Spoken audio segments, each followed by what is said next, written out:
Hello mga kabisi mind. So may nag-comment sa ating nakaraang video na kung paano daw gamitin yung mga symbol ng nasa clammeter natin.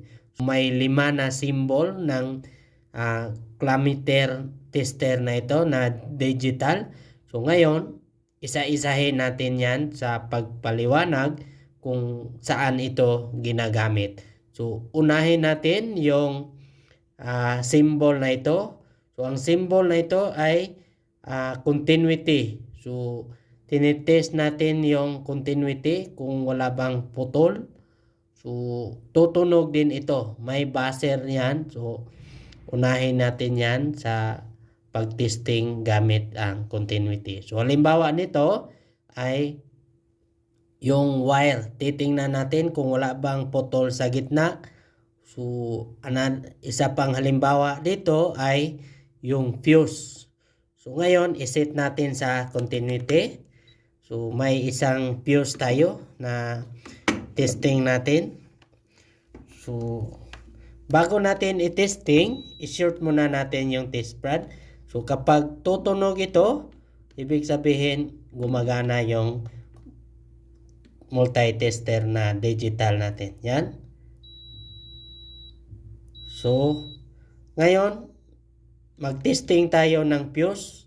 So, gagamit tayo ng continuity. So, dito malalaman natin ang fuse ay busted o hindi. Yan. So, ganyan ang pag-check ng continuity. So, halimbawa nito, itong fuse, ganyan lang ang pag-check ng fuse kung okay pa ba. So, ang pangalawa naman na i-check natin ay itong symbol na yan. So, ang symbol na yan ay resistance or ohms. So, makikita naman natin dito kay ohms. So, ang halimbawa natin na titestingan ng resistance ay siyempre itong resistor. So, ang resistor na ito ay may color na red, brown, at saka silver. So, ngayon, testing natin sa resistance. So, short din natin. So, gumagana yung ating tester.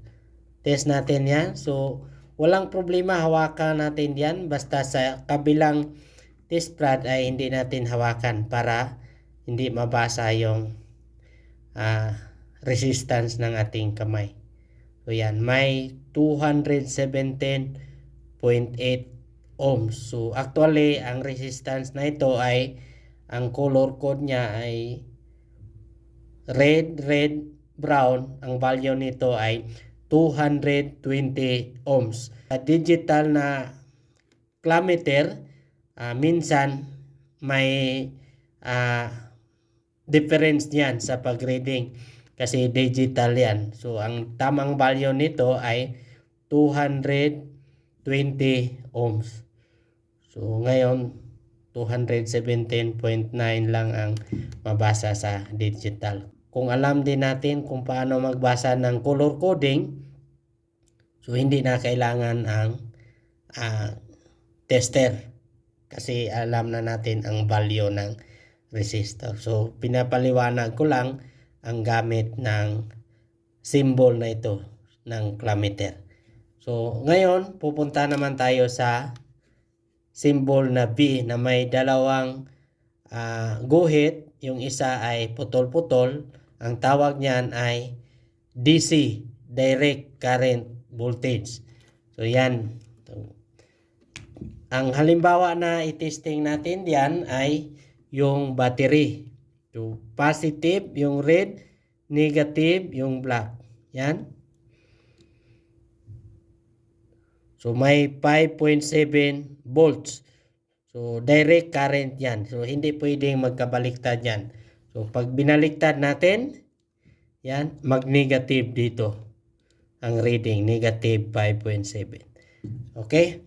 Sa DC voltage naman, ito, so, ang halimbawa nito ay mga outlet or socket natin. So, dito natin isit yung B na may guhit sa itaas na isa, yan ang voltage na i-testing natin kung ilang voltahe. So, dapat iset pa rin natin. Dito naman sa A na may guhit sa itaas na isa, ang tawag niyan ay ampere. So, pagsukat ng amperahe yan, kung ilang amperahe ang linya na tinitesting natin. So, ang pagtesting ng amperahe, yan ang main function ng meter na ito. Kasi digital clammeter ito. So, hindi na tayo kailangan gumamit ng test rod. Yan. So, ang gamitin natin itong butas na yan. So, pasok lang natin yung cable na yan. Babasahin na niya kung ilang amperahe ang bawat linya ng wire. So, halimbawa, itong motor na ito, kung may supply niyan, ang pag-testing dito, kailangan i-clamp natin. Isang linya lang.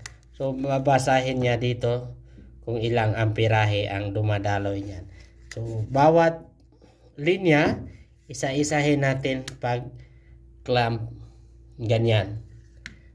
Yan. So, hindi pwedeng yung single phase or three phase isahin natin sa pag-clamp. Hindi kayang basahin yan. So, ang tamang measure ng amperahe, isang linya ang i-clamp lang natin. Okay? Kung may natutunan ka dito, paki-like and share at huwag nyo nang kalimutan na i-follow nyo ako. Okay? Bye-bye mga ka-busy mind.